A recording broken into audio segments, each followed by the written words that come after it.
Hello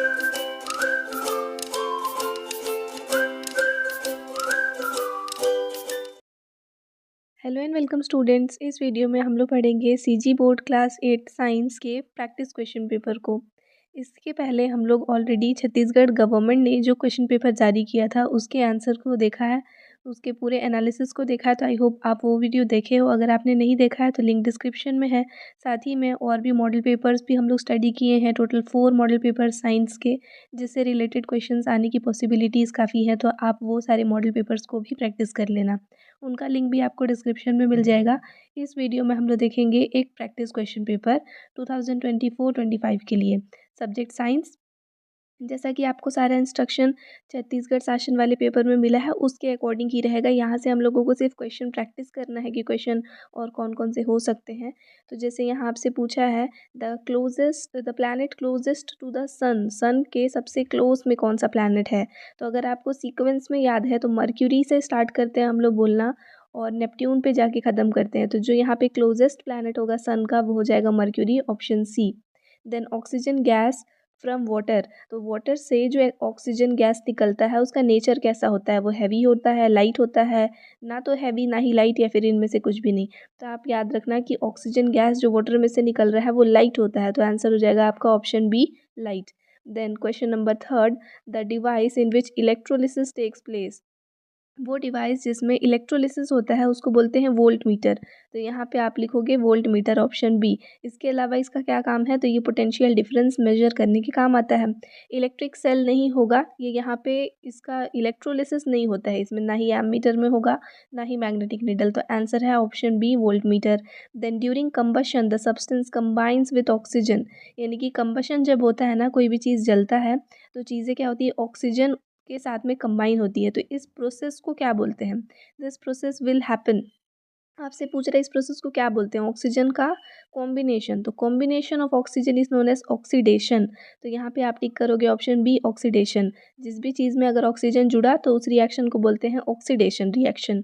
then उसके बाद question number 1.5, it is not a product of petroleum, इनमें से क्या पेट्रोलियम का प्रोडक्ट नहीं है। तो पेट्रोल जो है वो पेट्रोलियम से बनता है, केरोसिन भी पेट्रोलियम से बनता है और डीजल भी पेट्रोलियम से बनता है। यहाँ पे आपका आंसर हो जाएगा B, biodiesel. Then disease caused by bacteria and viruses are, तो बैक्टीरिया और वायरस के वजह से जो डिसीजेस होते हैं उनको बोलते हैं इन्फेक्शियस डिसीज़, क्योंकि ये तुरंत एक पर्सन से दूसरे पर्सन में स्प्रेड होता है। तो आंसर हो जाएगा option C, infectious disease.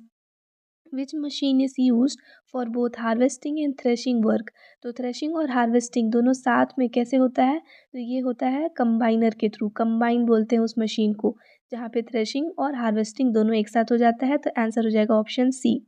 Then BCG, for which disease is the vaccine used, तो BCG वैक्सीन कौन सी डिसीज़ के लिए यूज़ किया जाता है। यहाँ पे आप याद करो कि ये यूज़ करते हैं ट्यूबरक्यूलोसिस, यानी कि TB जो शॉर्ट फॉर्म में बोलते हैं उसके लिए। तो आंसर हो जाएगा option B, tuberculosis. Then which of the following is not a member of solar family, इनमें से क्या सोलर फैमिली का मेंबर नहीं है। फर्स्ट चैप्टर का क्वेश्चन है ये। एस्टेरॉइड्स भी सोलर फैमिली का हिस्सा है, प्लैनेट्स भी और सैटेलाइट्स भी। आंसर होगा ऑप्शन डी, कॉन्स्टिलेशन। इनको सोलर फैमिली का हिस्सा नहीं बोलते हैं। कॉन्स्टिलेशन क्या होते हैं, वो जो सेट ऑफ स्टार्स होते हैं जो डिफरेंट पैटर्न्स बनाते हैं स्काई में, उसकी बात हो रही है। Then the noble metal is, इनमें से क्या नोबल मेटल है। नोबल मीन्स वो मेटल जो किसी के साथ रिएक्ट नहीं करता है। तो आयरन जो है वो, डायमंड जो है वो मेटल नहीं है, फर्स्ट थिंग। तो यहाँ पे ये आंसर तो आपका रॉन्ग हो गया।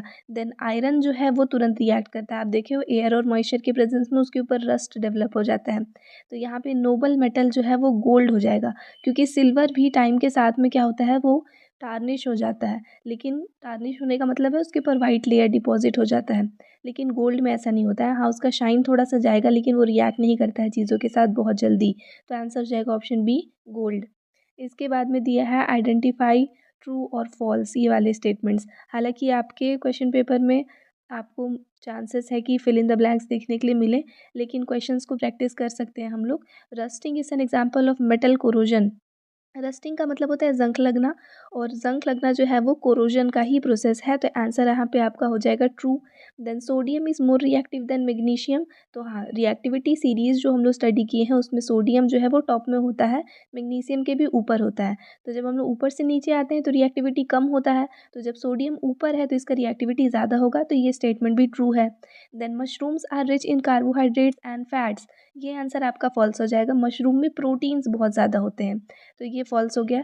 Then in a candle there is a light blue area in the middle, तो हाँ कैंडल को अगर आप ऑब्जर्व करोगे क्लियरली ना तो उसके मिडिल में लाइट ब्लू कलर का एरिया दिखता है, तो ये स्टेटमेंट हो गया ट्रू। देन इसके बाद में air pressure in the balloon is generated due to air filled in it hitting the inner wall, यानी कि जब कोई बलून को आप स्ट्रेच कर रहे हो, बलून में अगर एयर भरे हैं तो उसके अंदर जो एयर है वो उसके अंदर का जो वॉल है उसको हिट करते रहता है कंटिन्यूसली, जिसकी वजह से उसमें एयर प्रेशर डेवलप होता है, तो ये स्टेटमेंट भी ट्रू है। देन यहाँ तक हो गए आपके ऑब्जेक्टिव क्वेश्चंस। अब आते हैं क्वेश्चन आंसर्स में। जैसे यहाँ पूछा है very short answer type question, total 6 questions होंगे, हर क्वेश्चन 2 मार्क्स का और 12 मार्क्स आपको यहाँ पे मिलेंगे। देन इसके बाद में दिया है यहाँ पे शॉर्ट आंसर टाइप 1, जहाँ पे 5 क्वेश्चंस हैं, हर क्वेश्चन 3 मार्क्स के, तो 15 मार्क्स यहाँ पे मिलेगा। देन इसके बाद में शॉर्ट आंसर टाइप 2, जहाँ पे 4 क्वेश्चन और 4 मार्क्स, तो total 16 marks. Then long answer type 1, यहाँ पे 2 क्वेश्चंस रहेंगे, 5 मार्क्स ईच, तो 10 मार्क्स का ये सेक्शन। और उसके बाद में लॉन्ग आंसर टाइप 2, यहाँ पे आपको मिलेगा टोटल 2 क्वेश्चन 6 मार्क्स का, तो 12 मार्क्स का ये सेक्शन। तो ये जो इतने क्वेश्चन आंसर्स हैं इनके लिए यहाँ पे तो स्पेस नहीं है, तो इसके लिए एक अलग पीडीएफ है, मैं वहाँ से आपको शो करके इसके आंसर्स को एक्सप्लेन करती हूँ। सेम यही क्वेश्चंस रहेंगे वहाँ पे भी, बस साथ में आंसर फीड रहेगा। तो यहाँ से हम लोग प्रैक्टिस करेंगे शॉर्ट आंसर टाइप क्वेश्चंस को। Very short answer type questions, 6 questions 2 marks जैसा वहाँ पे था, तो 12 मार्क्स का ये सेक्शन। फर्स्ट क्वेश्चन था which gas helps in burning of substances, तो चीज़ों के जलने में जो गैस हेल्प करता है वो है ऑक्सीजन। तो यहाँ पे आप क्या लिखोगे, विच के जगह पे आपको लिख देना है ऑक्सीजन, और बाकी का पूरा स्टेटमेंट वैसे ही हो जाएगा, oxygen gas helps in burning of substances.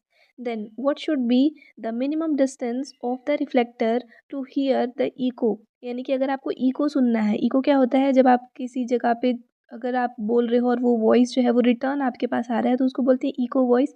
तो अगर आपको ये सुनना है तो मिनिमम कितना डिस्टेंस होना चाहिए रिफ्लेक्टर और जहाँ से साउंड प्रोड्यूस हो रहा है उसके बीच में, मतलब जो साउंड सुन रहा है उसके बीच में, तो जो प्रोड्यूस किया था वहीं तक रिफ्लेक्ट होके आएगा ना, तो सेम चीज़ है।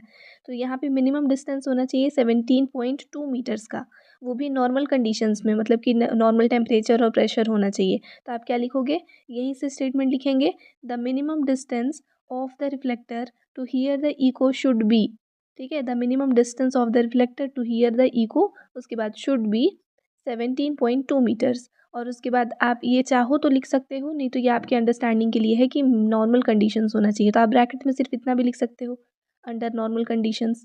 देन उसके बाद में fourth question, what is produced by friction, friction के वजह से क्या प्रोड्यूस होता है, तो फ्रिक्शन के वजह से हीट और साउंड एनर्जी प्रोड्यूस होता है, तो आप लिखोगे heat and sound energy are produced by friction. Then what is the full form of CNG, CNG का फुल फॉर्म लिखना है, so CNG stands for compressed natural gas. वैसे ही एलपीजी का याद करना आप लोग, liquefied petroleum gas. Then question number 6, is honey traditionally available, तो नेचुरली अवेलेबल, तो क्या हनी जो है वो नेचुरली अवेलेबल होता है, तो यस हनी जो है वो तो नेचुरली ही अवेलेबल होता है। कैसे बनता है, तो बीज के थ्रू ये प्रोड्यूस होता है। Then how is sound produced, sound कैसे प्रोड्यूस होता है, तो ये हम लोग पढ़े हैं, साउंड कैसे बनता है, ऑब्जेक्ट्स के वाइब्रेशन से, so sound is produce due to vibration of objects. Then आते हैं आप शॉर्ट आंसर टाइप फर्स्ट, यहाँ पे टोटल 5 क्वेश्चंस एंड 3 मार्क्स हर क्वेश्चन के लिए, तो 15 मार्क्स का ये section. What are the symptoms of sickle cell, important है, सिकल सेल के फंक्शंस आप सिम्टम्स याद करोगे।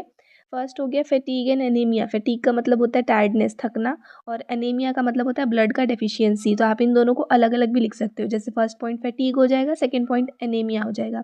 Then swelling in hands and feet, hands और फीट्स में स्वेलिंग आना, ये भी इसका एक सिम्टम है। देन फ्रीक्वेंट इन्फेक्शंस, यानी कि आपका बॉडी या फिर इम्यून सिस्टम जो है वो वीक हो जा रहा है, जिसकी वजह से किसी भी चीज़ से बहुत जल्दी आप इन्फेक्टेड हो जाओगे, तो यहाँ पे आप लिख सकते हो डिक्रीज्ड इम्यूनिटी। देन इसके बाद डिलेड ग्रोथ एंड प्यूबर्टी, यानी कि ग्रोथ जो है वो स्लो हो जाता है और प्यूबर्टी बहुत लेट से अटेन होता है। Then write the name of one allotrope of carbon. Carbon के किसी भी एक एलोट्रोप का नाम लिखना है। लाइक यहाँ पे मैं डायमंड लिखी हूँ, आप लिख सकते हो यहाँ पे दूसरे भी एग्जांपल्स लाइक ग्रेफाइट लिख सकते हैं, वुड चारकोल लिख सकते हैं, कोल लिख सकते हैं, सब कार्बन के ही एलोट्रोप्स हैं। अब एलोट्रोप क्या होता है इसका डेफिनेशन भी याद करना। Then what is a protein factory. Protein factory किसको बोलते हैं, तो राइबोसोम्स को बोलते हैं। अब इसका रीज़न भी लिख सकते हैं हम लोग, क्योंकि ये क्वेश्चन 3 मार्क्स का है, तो आप रीज़न भी लिखना कि ribosomes are known as protein factory. And क्यों बोलते हैं, because they are responsible for synthesising proteins, यानी कि वो लोग प्रोटीन सिंथेसाइज करते हैं यानी कि बनाते हैं, इसलिए उनको प्रोटीन फैक्ट्री बोलते हैं। देन आते हैं question number 11, difference between bacteria and virus. इन दोनों के बीच का डिफरेंस। अब क्योंकि 3 मार्क्स का क्वेश्चन है ना, तो 3 पॉइंट्स लिख देंगे, सफिशियंट है। बैक्टीरिया क्या है, लिविंग ऑर्गेनिजम्स हैं, माइक्रो ऑर्गेनिजम्स, ये लिविंग होते हैं। लेकिन वायरस क्या होते हैं, non living, outside the host, यानी कि अगर इसको कोई होस्ट बॉडी मिल जाए तो ये लिविंग बीइंग के जैसे यहाँ पे वर्क करने लगेगा। तो जब तक वो किसी भी होस्ट बॉडी के बाहर है तब तक वो नॉन लिविंग होता है। देन बैक्टीरिया जो है वो रिप्रोड्यूस हो सकते हैं खुद से, लेकिन वायरस को रिप्रोड्यूस होने के लिए एक होस्ट बॉडी चाहिए। देन बैक्टीरिया जो है उनको एंटीबायोटिक से ट्रीट कर सकते हैं, मतलब कि एंटीबायोटिक्स अगर यूज़ करेंगे तो बैक्टीरिया को किल कर सकते हैं, लेकिन वायरस को एंटीबायोटिक से किल नहीं किया जा सकता। Then question number 12, what do you understand about chemical reactivity series. ये भी इंपॉर्टेंट है, रिएक्टिविटी सीरीज या एक्टिविटी सीरीज या केमिकल रिएक्टिविटी सीरीज इसको बोलते हैं। तो केमिकल रिएक्टिविटी सीरीज क्या है, ये लिस्ट ऑफ मेटल्स होता है जिन मेटल्स को अरेंज करते हैं in the order of decreasing reactivity, यानी कि उनका रिएक्टिविटी कम होते जाए, टॉप से बॉटम जाने पे उनका रिएक्टिविटी कम हो जाएगा, यानी कि वो लोग नोबल होते जाएंगे, रिएक्ट नहीं करेंगे चीज़ों के साथ। और वो कहाँ से कहाँ तक होता है, तो ये स्टार्ट होता है मोस्ट रिएक्टिव एलिमेंट जो कि पोटेशियम है, और ये ख़त्म होता है लीस्ट रिएक्टिव एलिमेंट जो कि गोल्ड है उस पे जाके। देन आते हैं शॉर्ट आंसर टाइप 2। यहाँ पे 4 क्वेश्चंस एंड 4 मार्क्स ईच, तो 16 मार्क्स। यहाँ पे लिखना है आपको सिम्टम ऑफ कॉलेरा, ये भी इंपॉर्टेंट है, डिसीजेस के सिम्टम्स एंड इनके प्रिवेंटिव मेजर्स, और उसके अलावा जो भी इसके बारे में दिया है वो आपको याद करना है, लाइक इनका कॉजेटिव एजेंट कि कॉलेरा होता किससे है। तो यहाँ पे इसका सिम्टम क्या क्या है, वाटरी डायरिया, उसके बाद में सीवियर डिहाइड्रेशन, अगर आपको डायरिया हो रहा है वो भी कौन सा, वाटरी डायरिया, तो ऑब्वियस है कि डिहाइड्रेशन हो जाएगा बॉडी में। देन वॉमिटिंग और मसल में क्रैम्प्स, अगर आपको कभी भी कॉन्स्टिपेशन हो जाता है, कभी लूज मोशन हो जाता है, तो इन सब चीज़ों को तब भी ऑब्जर्व किए होंगे कि वो आपको डिहाइड्रेशन भी होता है और मसल में क्रैम्प्स भी फील होता है, तो वो सिम्टम कॉलेरा के लिए आप लोग लिख सकते हैं। Then question number 14, write the main symptoms of adolescence, ये भी इंपॉर्टेंट क्वेश्चन है। एडोलेसेंस का सिम्टम लिखना, मतलब कैसे पता चलेगा कि कोई भी पर्सन जो है वो एडोलेसेंस में एंटर कर गया है। तो फर्स्ट थिंग है कि उसका हाइट और वेट जो है वो इंक्रीज़ हो जाता है। सेकेंड थिंग है कि उसके अंदर सेकेंडरी सेक्सुअल कैरेक्टर्स डेवलप होने लगते हैं, मतलब कि बॉयज़ में हेयर्स आने लगेंगे फेस पे और गर्ल्स में ब्रेस्ट डेवलपमेंट होगा।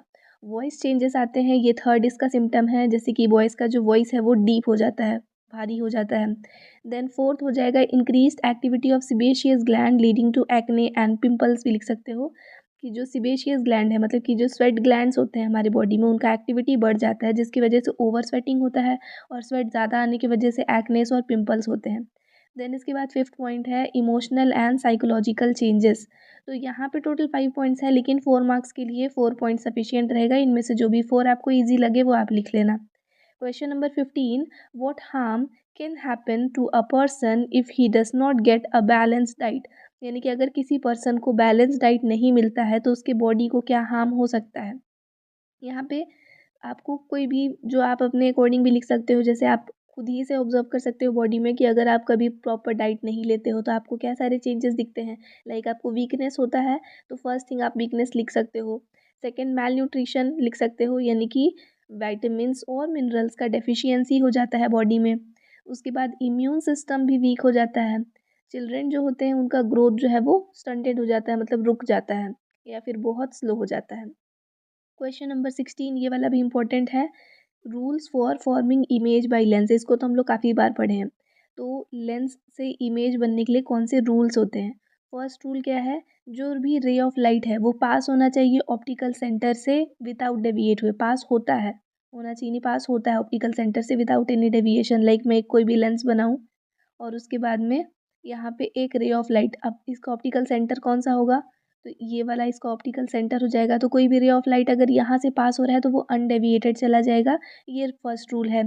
सेकेंड रूल है, अगर कोई रे ऑफ लाइट पैरेलल आता है प्रिंसिपल एक्सिस के, तो वो हमेशा फोकस से पास होगा कॉन्वेक्स लेंस में, जैसे ये कॉन्वेक्स लेंस है, और डाइवर्ज होता हुआ दिखेगा फोकस के पास से ही कॉनकेव लेंस में आफ्टर रिफ्रैक्शन। अब ये देखो, ये वाला इसका प्रिंसिपल एक्सिस था। अगर इसके पैरेलल में कोई रे ऑफ लाइट आता है, यहाँ फोकस है, यहाँ पे फोकस है, तो क्या बोल रहा है यहाँ पे कि वो कन्वर्ज होगा यहाँ जाके फोकस पे। किसके केस में? तो कॉन्वेक्स लेंस के केस में। और अगर वही मैं बोलूँगी कॉनकेव लेंस है, तो अगर कॉनकेव लेंस बनाएंगे और उस केस में हम लोग देखेंगे तो क्या दिखेगा, जैसे ये फोकस है तो कॉनकेव लेंस में क्या होता है, ये डाइवर्ज होता है, डेविएट हो रहा है उधर। तो अगर आप इसको बैकवर्ड प्रोड्यूस करोगे तो वो आके कहीं ना कहीं यहाँ फोकस पे आके टकराएगा, ऐसा बोल रहा है। देन इसके बाद में थर्ड रूल है, अ रे पासिंग थ्रू द फोकस। कोई भी रे जो फोकस से जा रहा है वो हमेशा क्या हो जाएगा, पैरेलल हो जाएगा प्रिंसिपल एक्सिस के आफ्टर रिफ्रैक्शन। तो फिर से अगर मैं लेंस बनाऊं, अब यहाँ पे क्या बोल रहा है, ये प्रिंसिपल एक्सिस था, यहाँ पे फोकस है। तो अगर कोई रे ऑफ लाइट फोकस से पास हो रहा है तो उसके लिए क्या बोलते हैं, जैसे मैं यहाँ से ले जाऊँ इसको, फोकस से कोई रे ऑफ लाइट को थोड़ा सा शिफ्ट हो गया, फोकस से अगर लेकर के जाएंगे तो ये रे ऑफ लाइट फिर इधर जा करके क्या करेगा, इस प्रिंसिपल एक्सिस के पैरेलल हो जाएगा। तो ये सारे कुछ रूल्स हैं for the formation of image by lens. Then इसके बाद आते हैं long answer type question. First 17th question, methods for making the following. ये सारी चीज़ें बनाने का मतलब वुड चारकोल और काजल बनाने का मेथड आपको लिखना है। तो पहले वुड चारकोल के लिए पढ़ते हैं। क्या करते हैं, वुड को हीट किया जाता है in the absence of oxygen. इस प्रोसेस को बोलते हैं पायरोलिसिस। इस प्रोसेस में जो ड्राई वुड है उसको कहाँ रखते हैं, एक क्लोज चेम्बर के अंदर, और उसके बाद उसको हीट करते हैं हाई टेम्परेचर पे, मतलब अराउंड 300 से 500 डिग्री सेल्सियस। क्लोज चेम्बर इसलिए ताकि वहाँ पे ऑक्सीजन प्रेजेंट ना हो। इसके वजह से लैक ऑफ ऑक्सीजन में जब ये वुड जलता है तो वो कम्प्लीटली नहीं जल पाता है, क्योंकि हम लोगों को पता है कि कंबशन के लिए ऑक्सीजन नेसेसरी है। और इसीलिए यहाँ पे इसके कंप्लीट कंबशन ना होने की वजह से ये ब्रेक डाउन हो जाता है कार्बन रिच चारकोल में, जिसको कि वुड चारकोल बोलते हैं। सेकेंड है, अब काजल कैसे बनाया जाता है, जिसको कि कार्बन ब्लैक बोलते हैं। तो इसको बनाने के लिए मस्टर्ड ऑयल या फिर घी चाहिए किसी भी लैम्प में। उसके बाद एक क्लीन मेटल चाहिए या फिर क्ले का प्लेट, और उसको क्या करेंगे, फ्लेम के ऊपर रख देंगे। यानी कि जो आप लैम्प को लाइट किए थे जिसमें घी या मस्टर्ड ऑयल है, उसके ऊपर आपको एक क्ले का प्लेट या फिर क्लीन मेटल का प्लेट जो है वो इन्वर्ट करके रख देना है। और उसके बाद क्या होगा कि वो जो लैम्प यहाँ पे जल रहा है उसमें से जो ब्लैक ब्लैक फ्यूम्स निकल रहा होगा वो आके उस क्ले प्लेट के ऊपर या फिर मेटल प्लेट के ऊपर स्टिक होना स्टार्ट होगा। और उसके बाद में क्या कर सकते हैं, उसको वहाँ से कलेक्ट करके उसमें घी या फिर कैस्टर ऑयल या फिर आमंड ऑयल मिक्स करके एक स्मूथ सा डार्क कलर का पेस्ट बना सकते हैं, जिसको कि काजल बोलते हैं। अब यहाँ पे आपको इंटरनल ऑप्शन मिलना स्टार्ट होगा क्वेश्चन नंबर 17 से। अब यहाँ पे नेक्स्ट क्वेश्चन है, mention any 3 uses of electroplating. Electroplating का कोई भी 3 यूज लिखना है। फर्स्ट थिंग, वो कोरोजन से प्रिवेंट करता है, मतलब चीज़ों को ख़राब होने से रोकता है। एग्जाम्पल है आयरन का गैल्वेनाइजेशन, मतलब आयरन के ऊपर जिंक का कोटिंग कर देते हैं, तो ये इलेक्ट्रोप्लेटिंग ही तो है, जिसकी वजह से आयरन जो है वो कोरोड होने से बच जाता है। नेक्स्ट है, इम्प्रूव करता है अपीयरेंस को, जैसे कि गोल्ड और सिल्वर प्लेटिंग। अगर सिल्वर के जो भी ज्वेलरीज हैं उनके ऊपर गोल्ड का प्लेटिंग कर दिया जाए तो वो ज़्यादा अच्छे दिखते हैं, तो अपीयरेंस को इम्प्रूव कर रहा है। देन इंक्रीज ड्यूरेबिलिटी, यानी कि ड्यूरेबिलिटी बढ़ाता है। Like coating of metals with chromium, कोई भी मेटल है उसके ऊपर क्रोमियम चढ़ा देने से क्या होगा कि मेटल जो है उसका ड्यूरेबिलिटी बढ़ जाएगा, वो मेटल ज़्यादा दिन तक अच्छा रहेगा, क्योंकि उसके ऊपर जो क्रोमियम का लेयर है वो कोरोड होगा और मेटल जो है वो प्रोटेक्ट हो जाएगा। Question number 18, why is personal hygiene important for teenagers. तो टीनेजर्स के लिए पर्सनल हाइजीन क्यों इम्पोर्टेंट है? फर्स्ट रीज़न क्या है, क्योंकि ये इन्फेक्शंस और डिसीजेस से प्रिवेंट करता है। उसके बाद ये बॉडी में ओडर और क्लीनलीनेस को मेंटेन करने में हेल्प करता है। और ये कॉन्फिडेंस बूस्ट करता है, यानी कि अगर आपका बॉडी मान लो अगर स्टिंग कर रहा है तो उस केस में आपको किसी के सामने जाने में या उनसे बात करने में या फिर प्रेजेंटेशन कुछ भी करने में तो ऑब्वियसली कॉन्फिडेंस तो फील नहीं होगा। तो यहाँ पे आप क्या लिखोगे कि क्लीनलीनेस मेंटेन करने से कॉन्फिडेंस बूस्ट होता है। देन अब यहाँ पे और करके आपसे नेक्स्ट क्वेश्चन है, what is myopia, how is it removed. तो मायोपिया क्या है और उसको रिमूव कैसे करते हैं या फिर रेक्टिफाई कैसे किया जाता है, इसके लिए डायग्राम भी बना सकते हैं, जो कि हम लोग लेसन के एक्सप्लेनेशन में काफ़ी बार देखे हैं एंड मॉडल पेपर्स में भी देखे हैं। तो मायोपिया या फिर जिसको शॉर्ट साइटेडनेस बोलते हैं, यहाँ पे एक पर्सन जो है उसको नियर बाई चीज़ें या फिर ऑब्जेक्ट्स तो क्लियरली दिखती हैं, लेकिन जो सारे ऑब्जेक्ट्स दूर हैं, डिस्टेंस पे है, वो क्लियरली यहाँ पे नज़र नहीं आते हैं, क्योंकि इमेज जो है वो कहाँ फॉर्म हो रहा है, रेटिना के सामने ही बन जा रहा है, जो कि रेटिना पे जाके बनना था लेकिन वो रेटिना के सामने ही बन जा रहा है। अब इसका रेक्टिफिकेशन क्या है, तो इसको करेक्ट करने के लिए कॉनकेव लेंस का यूज़ किया जा सकता है, क्योंकि ये क्या करेगा, डाइवर्ज कर देगा लाइट रेस को, जिसके वजह से जो कि रेटिना के सामने ही बन जा रहा था, अब उसको डाइवर्ज कर दिया तो वो थोड़ा सा और आगे जाएगा और रेटिना पे जा कर के वो बनेगा।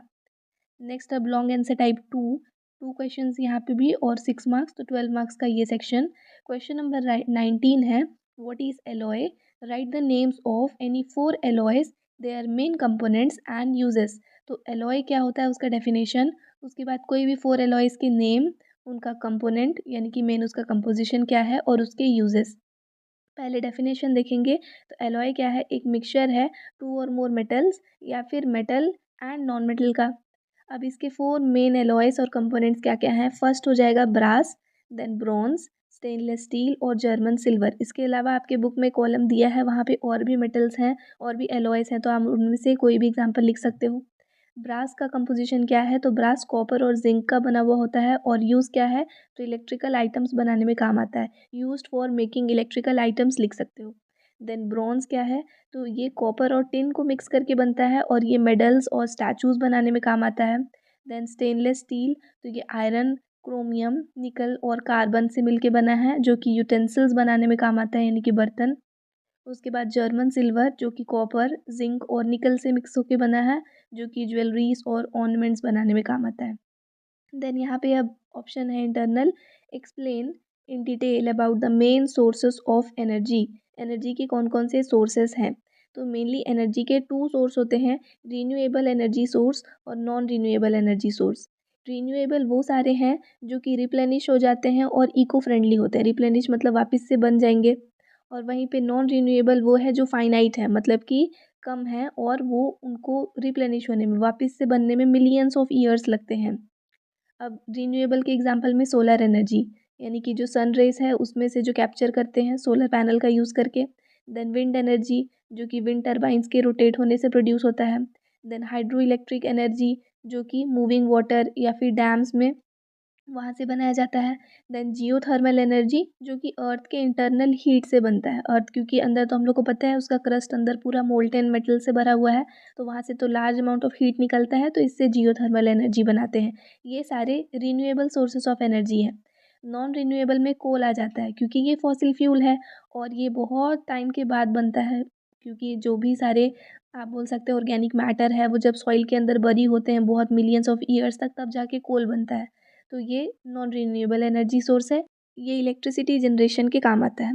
देन पेट्रोलियम या फिर ऑयल, ये भी एसेंशियल है ट्रांसपोर्ट और इंडस्ट्रियल यूज़ के लिए, क्योंकि मैक्सिमम ट्रांसपोर्टेशन जो भी होता है उसमें जो पेट्रोल ही लगता है, पेट्रोलियम यहाँ पे लिए हैं, तो पेट्रोलियम प्रोडक्ट्स में पेट्रोल और डीजल सब कुछ है, तो वो ट्रांसपोर्ट में काम आता है, और इंडस्ट्रीज़ में भी जो भी सारे मशीन्स यूज़ करते हैं उनमें यही चीज़ें डलाती हैं।